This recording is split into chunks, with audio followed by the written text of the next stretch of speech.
Well, the scripture says that we're guilty of this thing called sin. Now, that word has no currency in our current culture, does it? The word means nothing. In fact, worse than nothing, it means that you are to be pointed at, laughed at when you use it. So anyone who uses the word sin in the culture in which we live will be ridiculed and shamed, laughed at, and then abandoned. What does the word mean? What's really at the heart of this thing called sin? Well, sin really comes down to this thing called selfishness. It really comes down to this thing called selfishness. I mean, we've talked about this so many times, but I think it's really important to understand how we can reach the culture with the good news of the gospel. If you've got to have the good news, you've got to know what the bad news is first, right? There's no point in taking your medicine until you know you're sick.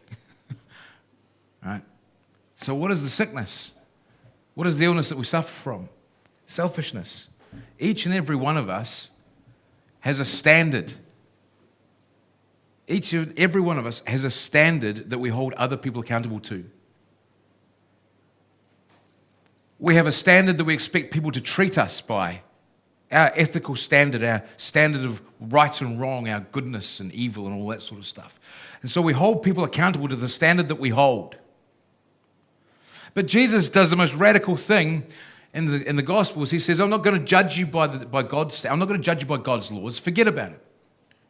I'm not going to use human standards, the standards of your government or whatever. I'm going to use your standards. Whatever standard you use, I'm going to use that to judge you.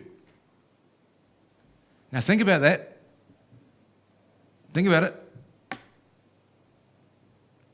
If God was to come before you right now and roll out your standards and your rules for the way you expect people to treat you and the things that you determine to be right and wrong, and He says, right, now I'm going to hold you accountable to the rules that you hold everybody else accountable to. How do you think you're going to do? How do you think you're going to do? In all honesty, pretty bad. Pretty bad. Straight up. We don't keep our own standards, right?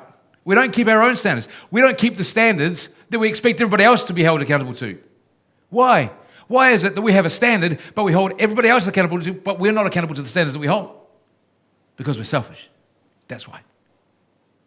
Because we want everybody else to do what we tell them to.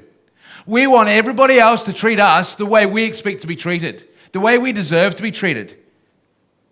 But we don't think for a second that they have standards that they're holding us accountable to that are different to the standards that we hold for ourselves and hold of them, and they're just operating according to their standards. Why? Because they're selfish.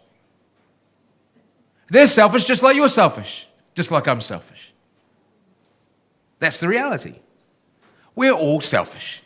And so we all have standards that we hold other people accountable to, and we don't keep ourselves. It's a problem. You know, that's just using your personal standard against you. Now forget about the law of God. Forget about using the holy God. Forget about using His standards. You don't even get off first base with your standards.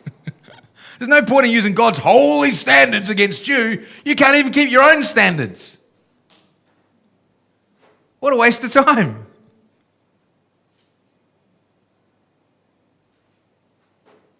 It's a problem, isn't it? What happens when we hold other people accountable to standards that we don't keep for ourselves? At some point, if people hang around you long enough, they go, excuse me, this is the way you say that people ought to behave, and this is the standard that you hold other people accountable to, but this is your behavior. We've got a word for those people, right? What is it? Hypocrites. Kristopher. We've got a word for those people, and it's called a hypocrite. You are a hypocrite. You're a hypocrite. You hold other people accountable to standards that you don't keep yourself. And your behavior shows you to be a hypocrite. Now, what happens to that relationship when the people go, you're a hypocrite? You're constantly banging on about how people ought to treat you, but you don't treat anybody the way you expect. You're a hypocrite. What happens to that relationship? It gets broken. Damage is done. Damage is done to that relationship, right? Why do we have this selfish streak? Why do we have these standards that we want to hold other people accountable to what we don't keep ourselves? Because we all want to be our own little God, that's why. We all want to be our own little God. I make up the rules. I get to determine what's right and wrong. I get to hold other people accountable. I get to pass judgment on others. I get to have things the way I want them because I get to arrange everything around me and my likes and my dislikes and my own preferences to make me happy and to suit me and to appease me and to make me feel comfortable. Well, you don't get to. Sorry, you're not God. But we all want to be God. We all want to be God. We all want to be the God of our own little universe. And so we set ourselves up as God against God. And we say, God, I don't want things to work the way you say. I don't want you to make the standards for me. I don't want to be accountable to your rules. I want everybody to be accountable to mine because I want to be God. I don't trust you. I don't trust what you say. I don't trust your rules. I don't trust you've got my best interests at heart. I think I know better than you. And I want to be God. So if you wouldn't mind awfully just getting off the throne of the universe and let me sit down there and wave the scepter around. That would be really nice. Thank you very much. That's the way we all operate. Hey. Or is it just me?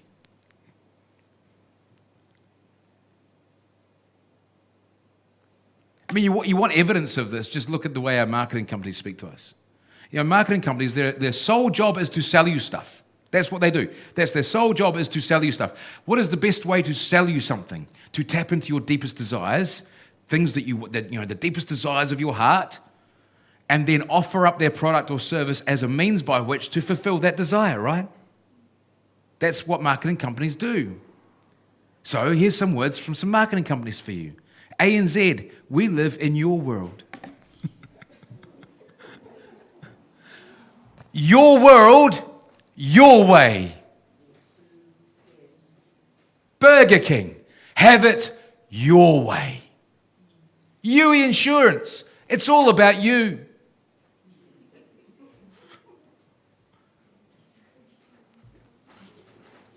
Samsung Galaxy, the next big thing is you.